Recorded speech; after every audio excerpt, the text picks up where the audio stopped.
Playoffs of Lord Stanley's Cup. Hell yeah, Phil. I couldn't, because when I get that liquid courage, I get weaker. But look like Tom Brady gets stronger, There man. we go. I don't know what wrong he can do anyway. So he'll probably toss that too. Yeah, we'll get more serious here. I guess we'll talk about football. And Jeff, we'll begin with you on this Brady and the Bucs experiment. Could it be that the Buccaneers, who won the Super Bowl last year in convincing fashion, are actually ahead of schedule at this point in the Tom Brady era? So I believe they are, and I base this off of some conversations that I had last season, including one with Tom Brady in which I pointed out toward late in the regular season to him that suddenly felt like the offense was starting to click, to which he responded, just wait until next year. And this is the thing, like when you talk to people within the organization, they recognized that mid-season when things weren't exactly clicking, they were saying, hey, this is a process, probably more like a 2-year process. This is now a situation where they're basically playing with the house's money. When it comes to repeating, usually the hard one is the second one. In the case of the Bucs, the hard one actually feels more like the first one. I should put out this disclaimer though, they're all hard, and it is not easy to repeat. We know this. Just ask the Kansas City Chiefs. Yeah, it's been a long time since we've seen one in the NFL in terms of Super Bowl champion. But Dan, if the Bucs don't repeat next year, what will be the headline the morning after their final game of the season? It would say the Washington football team turns back the hands of time and their giant front four knocks Tom Brady around.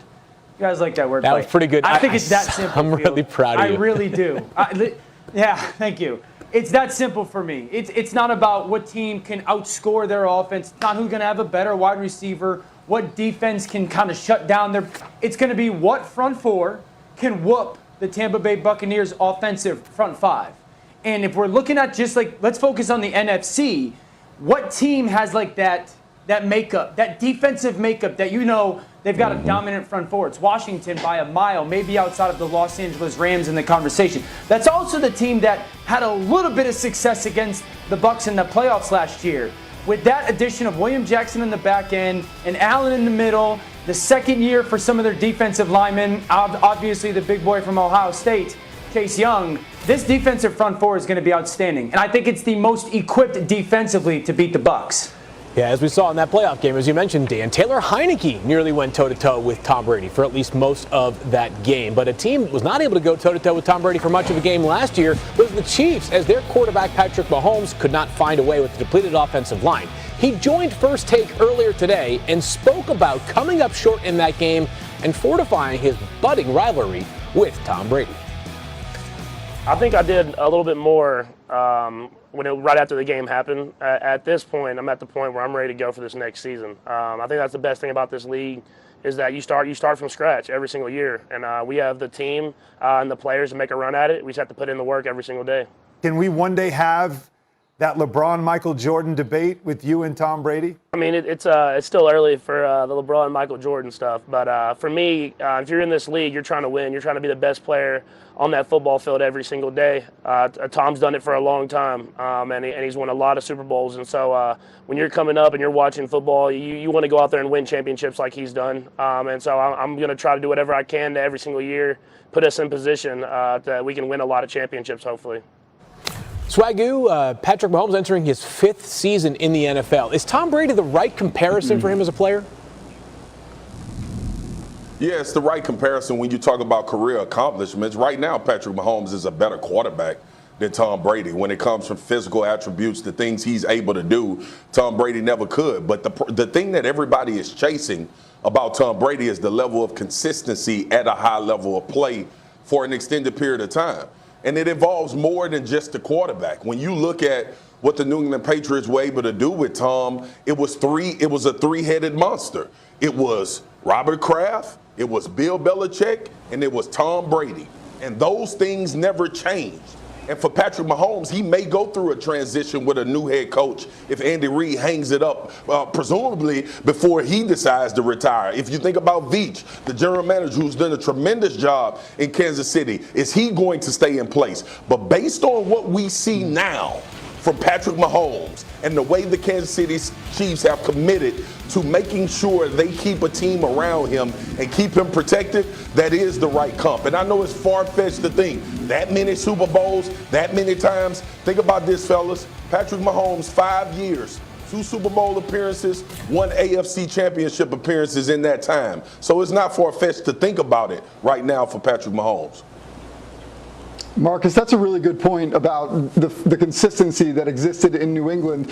And the one thing that I find interesting is right now, Patrick Mahomes is still in this phase where he's winning, he's invincible. Tom Brady has talked about that, about how it wasn't until probably the 2010 kind of era of Tom Brady that he realized how hard it was to do what he did early in his career. When you're going to back-to-back Super Bowls, winning one, winning MVPs, just able to do anything that you want to do on the field, like, it feels easy. And Brady's point is that over time you start to realize how challenging that is. For now, Mahomes is in that nice phase. What happens when he does hit some of the inevitable adversity? I think he seems to be the personality that will persevere, but certainly that is something that I look forward to finding out. Yeah, the Super Bowl was certainly his, I think, really the first major roadblock of Patrick Mahomes' career. But Dan, sometimes we forget just how young Mahomes is, given how much he's accomplished in his skill set.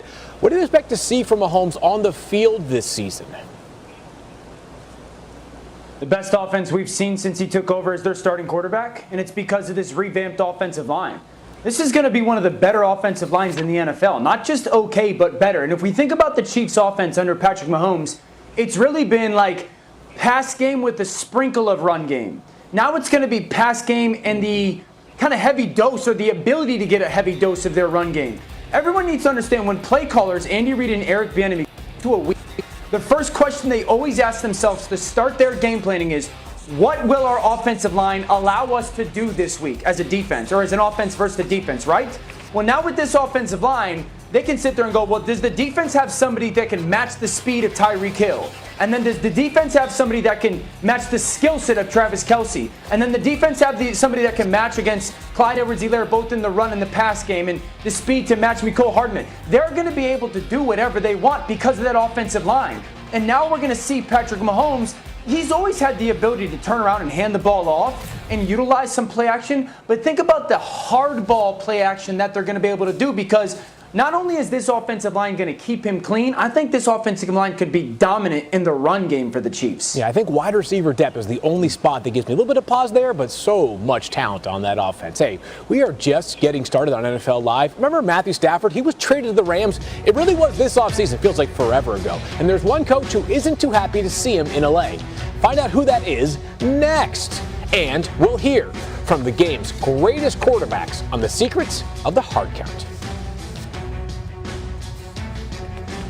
It's a game to really manipulate the defense and to really put a challenge on the defense to make calls.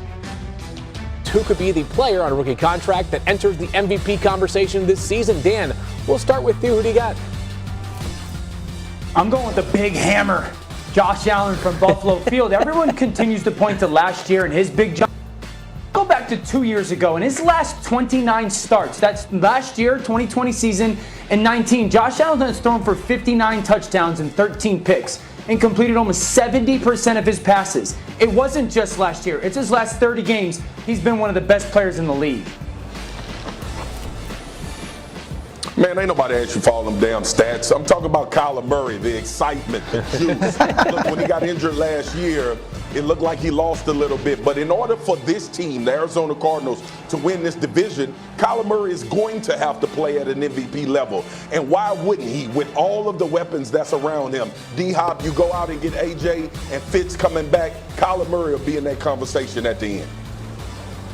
Well, Swagoo, I could talk about stats with Justin Herbert, but I'm not going to. I believe that this guy is going to take a massive step forward, despite the stats that he put. I just believe in the player himself and what he's been able to do. I remember being at the Tampa game last year when Herbert went head-to-head with Brady and looked like an absolute stud out there. And I was fully convinced from that moment on that this guy has what it takes to not only be a star in the NFL, but a budding MVP. Yeah, and a much better offensive line this year for Herbert. So the Rams, the other LA team, hope they may have an MVP candidate which they acquired this offseason as the team made a splash trade for longtime Lions star Matthew Stafford. Amongst the fans of the acquisition was Kyle Shanahan, who will now face Stafford twice a season, and broke down the acquisition on the Flying Coach podcast. What did you think when you saw that we traded for Stafford? You don't want to get me started, dude. That was frustrating. Yeah, he's better than I had realized. I mean, he was the man, and he's actually underrated to me. So I know how good of a guy he got. I know how good he is at play action. I know how smart he is. Not only does he just have a big arm, but he's got touch and he knows where to go with the ball. Hey, Dan, the interviewer in that podcast you just heard is Rams head coach and burgeoning media star Sean McVay. Obviously, he was influential in bringing Stafford in. It's a simple question in LA right now. Who is under more pressure, head coach Sean McVay or quarterback Matthew Stafford? I think it's Matthew Stafford. I think Matthew Stafford is under the most pressure out of any quarterback in the NFL. The great thing about this situation is Matthew Stafford eats pressure.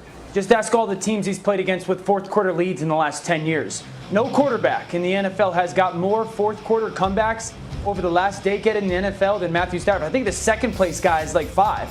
You're talking about a guy that's like, okay, bring the pressure, bring the moment to me. And the great thing about it for me, Field, is like everybody in the country that is a football fan is going to realize what players that played against Matthew know, that he's unbelievable, and that players that played with Matthew know that he's unbelievable, and that the guy is going to relish this moment. And I would say this when it comes to the football team. There has not been a quarterback that has been, at least to Matthew Stafford's talent level, to play in this style of scheme offensively since John Elway did with the Broncos. This scheme, this Mike Shanahan, Gary Kubiak scheme often elevates players quarterback-wise, good to really good to great to special. Matthew Stafford's the most talented that will play in this scheme since John Elway. He's got a ton of pressure to go and perform at a high level. See, I guess it's all about how we define pressure too, because like to me, pressure is about expectations, and I don't necessarily know that there's that high of expectations on Matt Stafford. I disagree. I think most people understand Stafford's a very talented player who just hasn't been able to win in Detroit. And yes, maybe he can accomplish that in LA, but to me, the most pressure perhaps of anybody in the NFL is on Sean McVay. I mean, Sean was already anointed. Like we believe that Sean McVay is this brilliant mind, this guy who can take a team and not only get them to the Super Bowl, but potentially win it. He has not done that yet with Jared Goff. If you send 2 first-round picks away and to get the quarterback and send the other quarterback that you also paid away, you better win with him. So to me, after all the first-round picks that they've spent, after all the talk, now it's on McVay. I think he knows it. I think he's capable of living up to it. But at the same time, to me, nobody in the NFL has more pressure on them than Sean McVay. I'm in the same vein with you, Jeff. I understand what you're saying, D.O., about Matthew Stafford, but Sean McVay is the guy, and I go back even further. All of these moves that's been made in order to set the Los Angeles Rams up to win a Super Bowl, go and get Jalen Ramsey. You know, obviously, when you think about all of the future that they've given away for the now, it's Sean McVay's responsibility to get this thing done, included with bringing Matthew Stafford over. All of the guys in the NFL, to Dan's point, know Matthew Stafford. I've been a part of one of those comebacks, being up, I think, 24, and he ripped off a comeback in the game. But I do disagree with you, D.O. The player that's under the most pressure in the NFL is Carson Wentz, your ex-boot. The dude that you used to love that you don't love no more than Baker Mayfield. But he's the guy that's under the most pressure. Matthew Stafford will ball out in Los Angeles. Yeah, all right. First of all, we can go to a different segment, and you can have your chance to go bash the quarterback. All of a sudden, you got this floating helmet in your background, and I think you can get loose with your lips. I got no idea how that helmet is floating in your background. I'll put it simply like this, okay? Simply like this. If it doesn't work out for the Rams and Sean McVay gets fired, 31 other teams are going to be lining up to try to hire Sean McVay. If it doesn't work out for the Rams and they decide to move on from Matthew Stafford in 2 years, you're not going to have a ton of teams lining up for Matthew Stafford. That's why the pressure is incredibly high for him to capitalize on the opportunity now. Well, and part of the expectations are going to be a playoff win at least. Helmet. And a reminder that no quarterback in NFL history has thrown for more yards or touchdowns without a playoff win than Matthew Stafford. Hey, we're just getting started again on NFL Live. And some of the top quarterbacks have mastered the art of the hard count. Did our very own Dan Orlovsky ever learn the instrument of chaos? When you have a cadence that we have that's not really a rhythmic cadence, and you have so many different options as far as the cadence goes, it's a really big weapon for us. Put that down. Put that down. Show a little respect for the flying helmet. Look at my floating helmet. Look at my floating helmet. It's over here. You messing with the king. Count. Are you willing to give us a hard count of your own while on national TV? No one's watching, I promise. Yeah, I'm going to give you a couple of them. First of all, I want to make sure that everyone understands why we do it. Never underestimate how dumb a defense is. Never give them too much credit. They play defense for a reason. And there's always a dummy. There's always a guy we could go get. So the hard counts, I know Marcus is going to like those. The hard counts would go like this. I'm going to do them on national television. Look at his face. No one's watching, If I just went on a normal one cadence, I'd be like, green 18, green 18's hot. All right, that's normal one. Then if I told my offense, like, hey, we're going on a 2 here, just regular, we're going 2. Green 18, hot. Okay, so it's kind of somewhat close. Then I would say, like, fellas, we're going on a hard 2 here. Hard 2, sit in. And that would sound like, green 18, hot. Okay, so you want them to jump on that first, hot. And then if we went into 3, like, okay, I'm going to 3 here. This is the Aaron Rodgers special. I was the scout team quarterback all the time for Rodgers. It would sound like this. Green 19, hot. And you would get him on that second hot. You get him to jump, give me my free play, and we go. So and then we could go into different levels of, all right, if I go with a hard 4, I would go green 19, hot. That third hut would get him to jump. I would get Marcus Spears every day in practice if I played against him. You know, Dan, unfortunately, your hard count doesn't appear to work on Swagoo, who looks so zen right now, completely unfazed. Your thoughts on the matter, Marcus? I would get that good at jumping. First of all, you gotta have vocals to get people to jump, which obviously Dan Orlovsky doesn't have. And second of all, when you get veterans like me, you looking at the ball, okay? Number one is I would get you on the point, ball. man. On a serious note, on the serious note, that hard count is hell, and it's more important when you in 2-minute drill in the half drill. That's when those pass rushers got their ears pinned back. I'll never forget. DeMarcus Ware used to tell me all the time, Spears, they gonna get me on hard count 1 or 2 times this game, and it's usually those type of guys that you get because they are keying everything. They trying to figure out how to get a jump on everything. But Dan wouldn't have got nobody to jump. Everybody's asleep. Hey, matter of fact, throughout that feature, it wasn't one damn hard count by Dan Orlovsky, was it? You know, we weren't able to clear the tape for those. I was going to say, Dan, there's got to be a couple of existing somewhere, right? Oh, we got a couple. This is what I would do to Marcus Spears, Field. This is what I would do to Marcus Spears. I'd go to our coaches and be like, yo, big fella just stares at my hands underneath. I'm going to hard count, and when I hard count, I'm going to give him my hands flash. When I hand flash, Marcus is going to be like, stumble into offensive line. I'd be like, blue 20. Blue 20 hot! And he would jump off my hands, and it would be a wrap. Babyface. I hear you, Swagoo. Babyface. Ask him why he didn't do that to Jared Allen. All right, let's go to commercial. Hey, I'm just glad Dan's kids are a little bit older now. Way too you hard could be practicing the hard count while they're trying not to nap. Way too hard at that, Field. Oh, man, this segment went right off the rails. We still have more football coming up here on NFL Live, and it's no secret that the Cowboys defense wasn't clicking last season. But is it an easy fix? A former member of the Dallas defense, you just heard his name, has hired Dan Quinn as defensive coordinator and used their first 6 draft picks on players on the defensive side of the ball. Here's what Ware had to say about Dallas's defense entering this season. Last year, they didn't mesh that well. Now you have a new coach coming in. Who are going to be those established leaders? I look for that like the first 3 games. How many guys actually mesh? How many mistakes they make? How disruptive the defense is going to be? That's going to be a little telltale of how the season's going to go. All right, Marcus, do you agree with DeMarcus on his take on the Cowboys? Yeah, absolutely. Look, playing on the same defense with DeMarcus, where I understand where he's coming from, and obviously you want to see those guys who's going to get everybody not only lined up, but everybody in the right frame of mind to play. We were a part of a 2005 draft class when Dallas defense was coming off of a bad year and a lot of young guys had to be relied upon. So yeah, you'll start to find out, you'll start to see these guys get back to their disruptive selves, guys like DeMarcus Lawrence, and obviously bringing in Michael Parsons and Jalen Smith moving more to his natural position at the outside linebacker spot. I'm looking forward to seeing that and that leadership rise and see how fast Dan Quinn can influence these guys and get them going. No doubt about that. After 1 year with Phillip Rivers, the Colts made a switch at quarterback again this offseason, trading for Carson Wentz and reuniting him with head coach Frank Reich. Here is what GM Chris Ballard had to say about the weapons surrounding Wentz. I'm betting on Michael Pittman, who I think has got a chance to be really good. I thought he ended the year strong. He had a big playoff game with over 100 yards.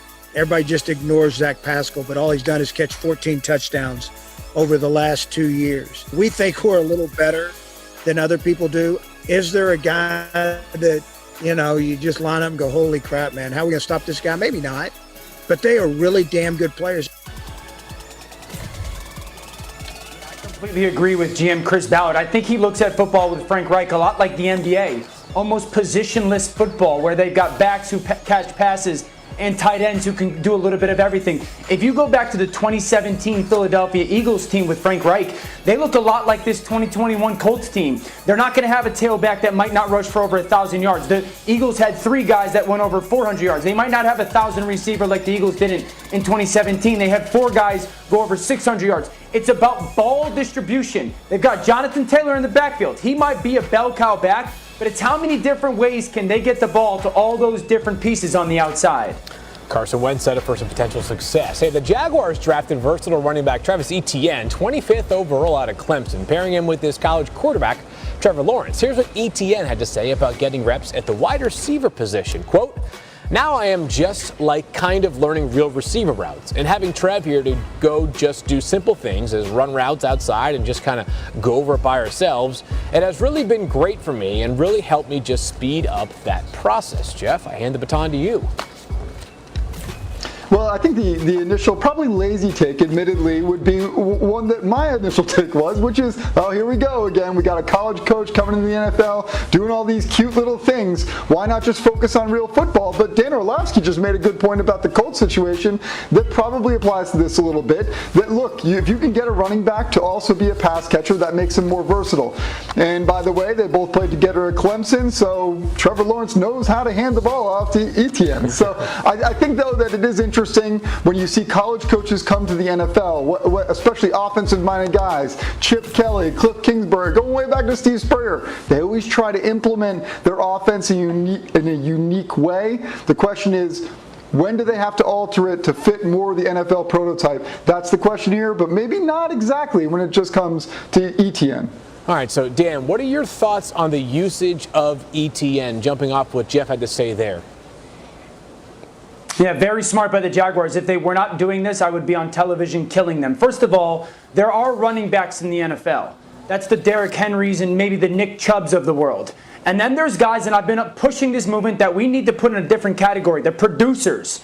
It's the Aaron Jones. It's the CMCs. It's the Alvin Kamaras. I don't care how they get their yards. They just get their yards. And it's a lot of time with the running, but it's a lot of time with the pass catching. Look at that. In the last 3 years, the most scrimmage yards, those top 4 guys, only one of them is a true, okay, we're just going to turn it around and bell cow it to him. Ezekiel Elliott is even at a quarter of his yardage through the air. McCaffrey and Kamara are almost half of their yards.